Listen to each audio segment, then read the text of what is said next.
आज बायोलॉजी का पहला चैप्टर पोषण पढ़ेंगे। पोषण मतलब न्यूट्रिशन। तो सबसे पहले यह समझते हैं कि पोषण या न्यूट्रिशन है क्या।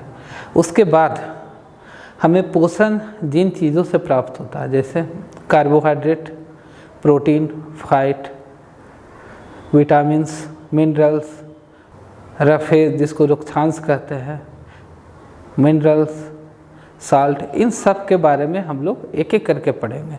तो पहले हम लोग ये समझने का कोशिश करते हैं कि पोषण या न्यूट्रिशन कहते किसको, आखिर पोषण है क्या चीज़।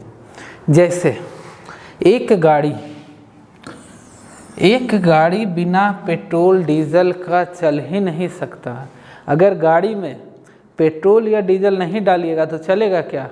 बिल्कुल नहीं चलेगा। गाड़ी को चलने के लिए पेट्रोल या डीजल की आवश्यकता होती ही है।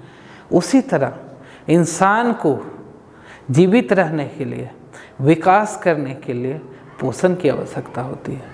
ठीक है, इंसान को जिंदा रहने के लिए किस चीज़ की ज़रूरत है? पोषण की आवश्यकता है। ठीक है, तो पोषण होता क्या है? डेफिनेशन, जिस चीज़ को हम खाते हैं, खाने के बाद क्या होता है? पचता है। पचने के बाद क्या? एनर्जी बनता है। जो एनर्जी बनता है जिसको हम लोग यूज़ करते हैं, ये सारा प्रोसेस क्या है? पोषण। पोषण से ही हमें क्या हो रहा है? एनर्जी मिल रहा है। ठीक है, तो जिस तरह डीजल पेट्रोल से गाड़ी को एनर्जी मिलता है, ताकत मिलता है, उस तरह पोषण से एक ह्यूमन बीइंग्स, एक जीव को ताकत मिलता है। पोषण की आवश्यकता अलग अलग कारणों से पड़ती है। जैसे शरीर का विकास, बच्चा छोटा होता है, धीरे धीरे बड़ा होता है, तो बड़ा होता है तो उसका पूरा बॉडी का विकास होता है, तो शरीर का विकास के लिए पोषण का ज़रूरत है। दिमाग तेज करने के लिए पोषण का ज़रूरत है। आप लोगों को एक एडवर्टाइजमेंट याद होगा, सौरभ गांगुली का सोना चांदी का एडवर्टाइजमेंट, वो जो सोना चांदी चमनप्राश था, जिसमें सौरभ गांगुली एडवर्टाइजमेंट में ये कहते नज़र आते हैं कि सोना चांदी से दिमाग तेज होता है। तो कहीं ना कहीं पोषण से क्या होता है? दिमाग तेज होता है। शरीर को सुंदर बनाए रखने के लिए पोषण की आवश्यकता है। देखिएगा, जो शारीरिक रूप से स्वस्थ है उसका चेहरा ज़्यादा चमकता है, और जो थोड़ा बीमार है उसका चेहरा में वो चमक नज़र नहीं आता है। रोगों से लड़ना, आप शारीरिक रूप से स्वस्थ है, स्ट्रांग है, तब आपके ऊपर कोई भी रोग अटैक नहीं करेगा। लेकिन आप शारीरिक रूप से कमज़ोर है तो आप आसानी से रोगों के चपेट में आ सकते हैं। तो पोषण का ज़रूरत इन कारणों से पड़ता है। इसके अलावा भी बहुत सारे कारण हैं। तो पोषण की आवश्यकता आप लोगों को समझ में आ गया होगा। और शरीर में हर तरह के vitamins, protein, mineral, carbohydrate, fat का अलग अलग ज़रूरत होता है। और जब सबको हम लोग आवश्यकता अनुसार लेते हैं तो उसको बोलते हैं बैलेंस डाइट या संतुलित आहार। तो देखेंगे, अलग अलग प्रकार के पोषक तत्वों को अपने भोजन के माध्यम से प्राप्त करना ही पोषण कहलाता है। अब पोषण को ही कहलाता है संतुलित आहार। अब सबसे पहले चलते हैं कार्बोहाइड्रेट। कार्बोहाइड्रेट है क्या? देखिए, अगर बायोलॉजी सीखना है तो बायोलॉजी के लैंग्वेज में नहीं, बोलचाल के लैंग्वेज में, रफ लैंग्वेज में सीखना है, तब आपको याद भी रहेगा। अदरवाइज क्या होगा, आज पढ़ेंगे कल भूल जाएंगे। तो बायोलॉजी में इसलिए हम तरीके से पढ़ाएंगे, अलग अंदाज में पढ़ाएंगे। आप लोगों का काम है उस अंदाज को अडेप्ट करना और आसानी से सीखना, ताकि हमेशा याद रहे। तो देखिए, कार्बोहाइड्रेट को हम लोग शर्करा कह सकते हैं, शर्करा। और शर्करा मतलब क्या होता है? चीनी। इसको हम लोग ग्लूकोज भी कह सकते हैं। अब बोलोगे कि सर चीनी तो अलग होता है, कार्बोहाइड्रेट अलग होता है, ग्लूकोज अलग होता है, सबके बारे में जानेंगे तब समझ में आएगा कि कार्बोहाइड्रेट वास्तव में है या नहीं। चीनी को हम कार्बोहाइड्रेट कहेंगे या नहीं, ग्लूकोज को कार्बोहाइड्रेट कहेंगे या नहीं, ये चीज़ सब यही है। चीनी वही कार्बोहाइड्रेट ही है, ग्लूकोज कार्बोहाइड्रेट सब इसी का रूप है, उसी को हम लोग को देखना है। जब कार्बोहाइड्रेट, यह हमारा कार्बोहाइड्रेट है, जब कार्बोहाइड्रेट का पाचन होता है, मतलब कार्बोहाइड्रेट पच जाता है, तो वही बन जाता है क्या? ग्लूकोज। ग्लूकोज कुछ नहीं होता है। कार्बोहाइड्रेट जब पचता है तो उसको बोलते हैं ग्लूकोज। और ग्लूकोज का है एक रूप क्या है, ग्लूकोज ही है, एक तरह का चीनी है। चीनी मतलब शुगर, ये जो आप फोटो देख रहे हैं, ठीक है।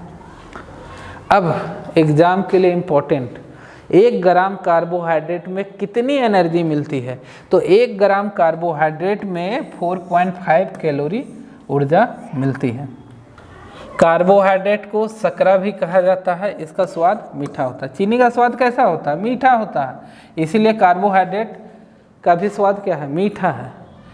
इसका एग्जाम्पल हम लोग समझ सकते हैं, रोटी खाते हैं, रोटी खाते हैं तो देखिएगा थोड़ा देर चबाने के बाद मीठा लगने लगता है, क्यों? कार्बोहाइड्रेट। और सिर्फ कार्बोहाइड्रेट का पाचन ही मुंह में होता है, और इस वजह से लार में जो होता है ना, लार उसमें मिक्स हो जाता है रोटी में और मीठा लगने लगता है। तो आप इससे समझ सकते हैं कि कार्बोहाइड्रेट का स्वाद कैसा होता है? मीठा होता है। और चीनी का कैसा स्वाद होता है? मीठा होता है। तो इसीलिए कह रहे हैं कार्बोहाइड्रेट को ही शर्करा या शुगर कहा जाता है। अब एक चीज़ देखिएगा, एक एडवर्टाइजमेंट आता है ग्लूकोन डी, कोई नहीं ऐसा ग्लूकोन डी जैसा। ग्लूकोन डी का देखिएगा गर्मी के दिनों में एडवर्टाइजमेंट बहुत ज़्यादा बढ़ जाता है। पता है क्यों?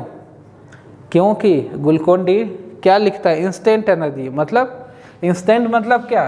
तुरंत एनर्जी। तुरंत एनर्जी देने का काम कौन करता है? ग्लूकोन डी मतलब ग्लूकोज करता है। तो जो कार्बोहाइड्रेट पचता है तो बनता है क्या है? ग्लूकोज। और ग्लूकोज क्या करता है? तुरंत एनर्जी देने का काम करता है। और जब हम लोग ग्लूकोन डी लेते हैं तो क्या होता है? शरीर उस एनर्जी को तुरंत ग्रहण कर लेता है। दूसरा चीज़ देखिएगा, हॉस्पिटल में जब भर्ती होता है, कोई भी पेशेंट देखिएगा हॉस्पिटल में जब भर्ती होता है तो ग्लूकोज का बोतल चढ़ा जाएगा, सलाइन है ना। तो जो ग्लूकोज क्या है? तुरंत एनर्जी देने का काम करता है। और ये क्या है? अब देखिए कार्बोहाइड्रेट पचता है तो ग्लूकोज बनता है, और ग्लूकोज को शरीर ग्रहण करता, ना कि कार्बोहाइड्रेट को ग्रहण करता है। ठीक है, तो अगर हम ग्लूकोजे दे देंगे तो शरीर ग्रहण करेगा कि नहीं? डायरेक्ट ग्रहण करेगा। तो इसीलिए ग्लूकोज को बोला जाता है इंस्टेंट एनर्जी। देखिए हमारे शरीर का 50 से 70% एनर्जी कार्बोहाइड्रेट से आता है। कहाँ से आता है? कार्बोहाइड्रेट से आता है। इसके अलावा बाकी एनर्जी कहाँ से आता है? तो बाकी एनर्जी फैट मतलब जिसको हम लोग बोलते हैं वसा से आता है, और इमरजेंसी में आता है प्रोटीन से। ठीक है, इमरजेंसी में किससे आता है? प्रोटीन से आता है। तो मेन एनर्जी देने वाला कौन है? मेन एनर्जी देने वाला है कार्बोहाइड्रेट। कितना एनर्जी देता है? 50 से 70% हमारे शरीर को एनर्जी देता है कार्बोहाइड्रेट। और जो भी हम खाते हैं उसमें 90% ग्लूकोज की मात्रा होती है। अब सबसे मज़ेदार बात कि कार्बोहाइड्रेट का सोर्सेस क्या है, स्रोत क्या है? कार्बोहाइड्रेट हम लोग को मिलता कहाँ से है? किताब में देखिएगा तो लिखा हुआ रहेगा आलू से कार्बोहाइड्रेट मिलता है, ठीक है, मिलेगा चावल से कार्बोहाइड्रेट मिलता है। लेकिन आपको याद करने का सबसे अच्छा तरीका बताते हैं। ऐसा कोई भी खाने पीने का चीज़ नहीं है, ऐसा कोई भी आहार नहीं है जिसमें कार्बोहाइड्रेट नहीं है। तो आप किसी भी खाने पीने का चीज़ का नाम लेंगे, सब में कार्बोहाइड्रेट है। वो अलग बात है कि अलग अलग मात्रा में है, लेकिन हर चीज़ में कार्बोहाइड्रेट है। तो याद रखने की ज़रूरत है क्या? नहीं, बिल्कुल नहीं ज़रूरत है। समझने की बस ये ज़रूरत है कि जो भी हम खाते हैं सब में कार्बोहाइड्रेट होता है। किसी में कम होता है, किसी में ज़्यादा होता है। जैसे एग्जाम्पल में हम लोग कुछ लिए हैं, चावल, पुलाव, अनाज की बनी हुई किसी भी चीज़, ये सब चीज़ में होता है कार्बोहाइड्रेट। ऐसा कोई चीज़ ही नहीं है जिसमें है कार्बोहाइड्रेट नहीं है। अब बात है कार्बोहाइड्रेट का काम क्या है। देखिए कार्बोहाइड्रेट तो एक तो काम करता है ऊर्जा देने का काम करता है, माने शरीर को ताकत देने का काम करता है। हम जिंदा है तो कार्बोहाइड्रेट की वजह से है। लेकिन आप एक बात सोच के देखिए, क्या आप वजन नाप के खाते हैं खाना कि इतना ग्राम आज हमको कार्बोहाइड्रेट लेना है? बिल्कुल नहीं। हर एक इंसान को अलग अलग एनर्जी या पोषण का ज़रूरत पड़ता है। जैसे एक हार्ड वर्कर है जिसको हम लोग मज़दूर कहते हैं, मज़दूर को ज़्यादा ताकत की ज़रूरत पड़ती है। एक स्टूडेंट है, हम लोग पढ़ते लिखते हैं, हम लोगों को कम एनर्जी का ज़रूरत पड़ता है। एक प्रेग्नेंट महिला है, एक गर्भवती महिला है जिसको अलग एनर्जी का ज़रूरत पड़ता है। तो हर किसी को अलग एनर्जी का ज़रूरत पड़ता है, लेकिन हम तो एनर्जी को तौल के खाते नहीं है। आज मन किया चिकन पेट भर के खाए, लेकिन कल नहीं खाए। तो आज तो प्रोटीन सोर्स ज़रूरत से ज़्यादा लिए, कल क्या लिए, कम लिए। तो अब बात यह है कि कार्बोहाइड्रेट तो दे रहा है, ऊर्जा एनर्जी दे रहा है, तो बाकी कार्बोहाइड्रेट का होता आखिर क्या है कि जो एक्स्ट्रा कार्बोहाइड्रेट होता है, जो हमारा शरीर यूज नहीं करता है, वो हो जाता है वसा का रूप धारण कर लेता है। तो इसीलिए आवश्यकता अनुसार ही भोजन करना चाहिए। जितने आपकी शरीर को ज़रूरत है उतना ही भोजन करना चाहिए। ज़रूरत से ज़्यादा कीजिएगा तो क्या होगा, ग्लूकोज शरीर में जाके वसा के रूप में जमा हो जाएगा। तो इसीलिए है क्या, इस संचित ईंधन का काम, संचित ऊर्जा का काम करता है, जिसको कहते हैं वसा। कौन, कार्बोहाइड्रेट। अब सवाल आता है कि अधिक मात्रा में कार्बोहाइड्रेट का सेवन करेंगे तो क्या दिक्कत आएगा। ठीक है, मान लेते हैं आप स्टूडेंट है, आपको ज़रूरत है 2500 कैलोरी का और आप कितना ले रहे हैं, 3000, तो रेस्ट 500 कैलोरी क्या होगा, तो 500 कैलोरी आपके शरीर में वसा के रूप में जमा हो जाएगा। तो एक्स्ट्रा खाने से या एक्स्ट्रा कार्बोहाइड्रेट लेने से क्या होता है, पहला नुकसान है मोटापा को बढ़ावा मिलता है। और जब मोटापा को बढ़ावा मिलता है तब क्या होता है, फैटी लीवर भी बनता है। आपका क्या हो जाता है, जब वज़न आपके शरीर में ज़्यादा रहेगा, फैट ज़्यादा रहेगा तो फैटी लीवर बनता है। ठीक है, डॉक्टर बोलेगा फैटी लीवर हो गया है, अब अच्छे से पचा नहीं सकते हैं।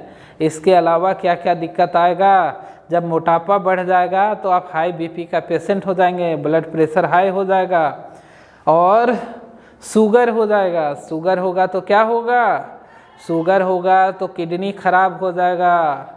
ठीक है, आपका हार्ट खराब हो जाएगा, पूरा शरीर खराब हो जाएगा। तो इसलिए मोटापा को कंट्रोल करना है तो अपने आवश्यकता के अनुसार ही भोजन का सेवन करना चाहिए। कार्बोहाइड्रेट का सेवन अपने आवश्यकता के अनुसार ही करना चाहिए। लेकिन अगर आप कम सेवन करेंगे तो क्या होगा, शरीर में एनर्जी नहीं रहेगा तो कुपोषण का शिकार हो जाएंगे। अब चूंकि यहाँ बात आया ब्लड शुगर का, तो 2 मिनट जान लेते हैं कि ब्लड शुगर होता क्या। अभी जस्ट हम लोग बात किए, क्या बात की है कि कार्बोहाइड्रेट शरीर का 50 से 70% एनर्जी देने का काम करता है। तो शरीर को एनर्जी पहुंचता कैसे है, शरीर को एनर्जी पहुंचता है खून के द्वारा। खून के द्वारा, जो आपके शरीर में नस है उसके द्वारा खून बहता है, पता है। और उसी खून में एनर्जी या बोलिए कार्बोहाइड्रेट ट्रेवल करता है। और खून क्या है पता है, खून है एक तरह का डिलीवरी वैन। डिलीवरी वैन क्या होता है मालूम है, ये है एक तरह का डिलीवरी वैन, एक गाड़ी है एक तरह का। जैसे सपोज कर लेते हैं कि ये मान लेते हैं मिल्क वैन है, दूध का गाड़ी है। अब दूध का गाड़ी चला रांची से रामगढ़ पहुंचा, जिसको जितना दूध का ज़रूरत है ले लिया, फिर पहुंचा हजारीबाग, जिसको जितना दूध का ज़रूरत है ले लिया। आवश्यकता अनुसार हर चीज़ वही काम करता है खून। खून क्या करता है, डिलीवरी वैन का काम करता है। हर चीज़ शरीर के विभिन्न अंगों तक पहुंचाने का कौन काम करता है, खून। तो एक तरह का रफ भाषा में समझिए तो खून क्या है, डिलीवरी वैन है। अब समझते हैं कि खून में तो चीनी है, खून में तो शुगर है, तो हम लोग क्यों बोलते हैं कि शुगर हो गया। शुगर हो गया है इसका मतलब है शुगर का लेवल हाई हो गया है। अगर 100 मिलीग्राम से ज़्यादा शुगर हो जाता है, देन आप देखिएगा रिपोर्ट होगा तो देखिएगा 100 से ज़्यादा अगर होगा तो डॉक्टर बोलता है कि आपको शुगर हो गया है। तो 100 से 125 तक अगर आपका होता है तो आपको क्या बोला जाता है कि आप शुगर पेशेंट हो गए, आपको शुगर हो गया। लेकिन शुगर तो पहले से है, तो फिर ऐसा क्यों बोला जाता है। देखिए जो खून में आपको ये दिख रहा है, ये जो वाइट दिख रहा है, यही है आपका ग्लूकोज या चीनी, ये दिख रहा है ना। तो क्या होता है, और इसको एनर्जी में बदलने का काम कौन करता है, या बोलिए दूसरे भाषा में कि पेनक्रियाज से इंसुलिन निकलता है जो चीनी को पचाने का काम करता है। जो खून में है, जो ब्लड में शुगर है, उसको कौन एनर्जी में बदलने का काम कर रहा है? तो पेनक्रियाज से इंसुलिन निकलता है। इंसुलिन, और इंसुलिन ही क्या है? चीनी को एनर्जी में बदलता है। अगर आप सोचिए, दूसरे तरीके से सोचिए, एक गाड़ी है जिसका कैपेसिटी है 1 क्विंटल, उसमें 10 क्विंटल डालिएगा, डेली डालिएगा। एक गाड़ी को 1 घंटा चलाना चाहिए, आप डेली 10 घंटा चला रहे तो बहुत जल्दी ख़राब होगा कि नहीं? दूसरे तरीके से समझिए, एक गधा है, गधा पे आप क्या करते हैं? वज़न डाल के एक जगह से दूसरी जगह ले जाते हैं। लेकिन वो गधा पे मान लेते हैं कि एक दिन में 8 घंटा गधा वज़न ढो सकता है, आप उसको 10 घंटा 12 घंटा ढुलवाइएगा तो क्या होगा? गधा बहुत जल्दी बैठ जाएगा, काम का नहीं रहेगा, कई केसेस में मर भी जाएगा। वही चीज़ होता है। आप बहुत ज़्यादा कार्बोहाइड्रेट का सेवन कीजिएगा, बहुत ज़्यादा चीनी का सेवन कीजिएगा तो शुगर इतना हाई होगा कि एक समय पेनक्रियाज इंसुलिन बनाना ही बंद कर देगा। और जब बंद कर देगा तो क्या होगा? आपके जो खून में शुगर है वो बढ़ता चला जाएगा, जिसको हम लोग बोलते हैं कि शुगर हो गया।